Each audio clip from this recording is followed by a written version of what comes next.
नमस्कार। आज हम एक बहुत ही दिलचस्प जगह की बात करने वाले हैं, पुरी, उड़ीसा का जगन्नाथ मंदिर। जी नमस्कार। जगन्नाथ मंदिर जो सिर्फ एक मंदिर नहीं बल्कि कई कह सकते हैं रहस्यों का घर भी है। बिल्कुल, हमारे पास जो जानकारी है उसमें कुछ ऐसी बातें हैं जो सदियों से लोगों को हैरान करती आई हैं। तो आज कोशिश रहेगी इन्हीं अनोखी बातों को समझने की। हाँ जरूर। यहाँ आस्था तो है ही, पर साथ में कुछ ऐसी घटनाएं भी हैं जो विज्ञान और तर्क को भी सोचने पर मजबूर करती हैं। तो चलिए शुरू करते हैं सबसे पहली और शायद सबसे चर्चित बात से, मंदिर की परछाई। कहते हैं मुख्य मंदिर की छाया जमीन पर पड़ती ही नहीं, दिन के किसी भी समय। हाँ, और ये बात वास्तुकला के लिहाज से बहुत बहुत ही अजीब है। मतलब इतनी बड़ी ऊंची इमारत और उसकी परछाई ना बने। हाँ, इसका कोई पक्का वैज्ञानिक या तकनीकी कारण आज तक सामने नहीं आया है। ये अपने आप में एक पहेली है। अच्छा, और एक और चीज जो प्रकृति के नियम से थोड़ी हटकर लगती है वो है हवा की दिशा। हाँ बिल्कुल, ये मंदिर समुद्र तट के पास है और सामान्य तौर पर दिन में हवा समुद्र से जमीन की ओर आती है। हाँ, सी ब्रीज जिसे कहते हैं। जी, पर पुरी में मंदिर के पास ये हवा उल्टी बहती महसूस होती है, जमीन से समुद्र की तरफ। ये तो सच में सामान्य पैटर्न के बिल्कुल विपरीत हुआ। एकदम, और इसी से जुड़ा है वो मंदिर के शिखर का ध्वज, पताका। हाँ, पताका, उसके बारे में क्या खास है? कहते हैं कि वो ध्वज हमेशा हवा की दिशा के उलट लहराता है। हमेशा? मतलब अगर हवा पूरब से आ रही है तो ध्वज पश्चिम की ओर लहराएगा? जी, ऐसा ही दावा किया जाता है। अब सोचिए, हवा जमीन से समुद्र की ओर जा रही है और ध्वज उसके विपरीत लहरा रहा है। ये तो भौतिकी के नियमों को सीधी चुनौती है। सही कहा। ये रोजाना का अनुभव बताया जाता है, कोई एक आध बार की घटना नहीं। बिल्कुल, और इसी ध्वज से जुड़ी वो रस्म भी तो है। हाँ, वो ध्वज बदलने वाली रस्म। हर शाम एक पुजारी बिना किसी आजकल के सुरक्षा तामझाम के, हाँ, लगभग 45 मंजिल ऊंचे शिखर पर चढ़ते हैं रोज।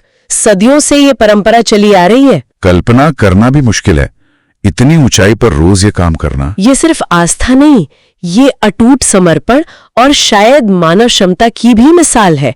और मान्यता ये भी है कि अगर एक दिन भी ये रस्म चुकी तो मंदिर 18 साल के लिए बंद हो जाएगा। हाँ, ये सुना है।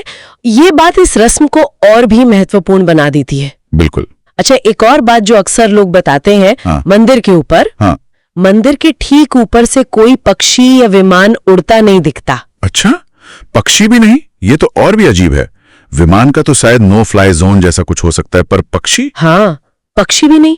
अब ये महज संयोग है या इसके पीछे कोई और कारण है, ये भी एक अनसुलझा सवाल ही है। चलिए अब जरा शिखर पर लगे सुदर्शन चक्र की बात करते हैं। कहते हैं कि आप पुरी में कहीं भी हो, चक्र हमेशा आपकी तरफ ही दिखता है। जी, ये वास्तुकला और दृष्टि भ्रम का एक बेहतरीन नमूना है। उसे इस तरह से स्थापित किया गया है कि देखने वाले को हर कोण से वो सीधा अपनी ओर ही नजर आता है। ये वाकई कमाल की इंजीनियरिंग है। हाँ, ये तो मानना पड़ेगा। अच्छा, और मंदिर का प्रसाद, महाप्रसाद, उसके बारे में भी तो कुछ चमत्कारी बातें जुड़ी हैं। हाँ, अक्षय प्रसाद वाली बात कि भक्तों की संख्या चाहे कितनी भी हो, कुछ हजार या कुछ लाख, प्रसाद कभी कम नहीं पड़ता और नहीं व्यर्थ जाता है। बिल्कुल, ये प्रबंधन का एक अद्भुत उदाहरण है। मंदिर की रसोई दुनिया की सबसे बड़ी रसोइयों में गिनी जाती है, जहां आज भी लकड़ी की आग पर मिट्टी के बर्तनों में प्रसाद बनता है। जी, और रोजाना इतने बड़े पैमाने पर सब कुछ बिल्कुल सही मात्रा में बनना और वितरित होना, ये अपने आप में असाधारण है। और आखिर में वो सबसे गहरा रहस्य, नवकलेवर। हाँ, नवकलेवर अनुष्ठान जो हर 12 या 19 साल में होता है, जब मूर्तियों को बदला जाता है। लकड़ी की मूर्तियां होती हैं ना? हाँ, नीम की लकड़ी की। लेकिन जो सबसे रहस्यमयी चीज है वो है पुरानी मूर्तियों से नई मूर्तियों में एक तत्व का स्थानांतरण, जिसे ब्रह्म तत्व कहते हैं। जी, और ये प्रक्रिया पूरी गोपनीयता से होती है।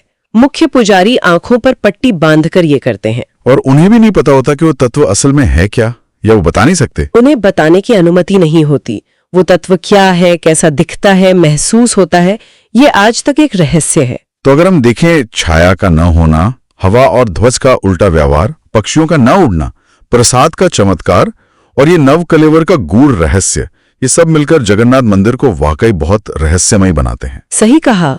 ये हमें दिखाता है कि आस्था, परंपरा, प्रकृति और शायद कुछ ऐसी चीजें जिनका विज्ञान अभी पता नहीं लगा पाया है, ये सब मिलकर एक जगह को कितना अनोखा बना सकते हैं।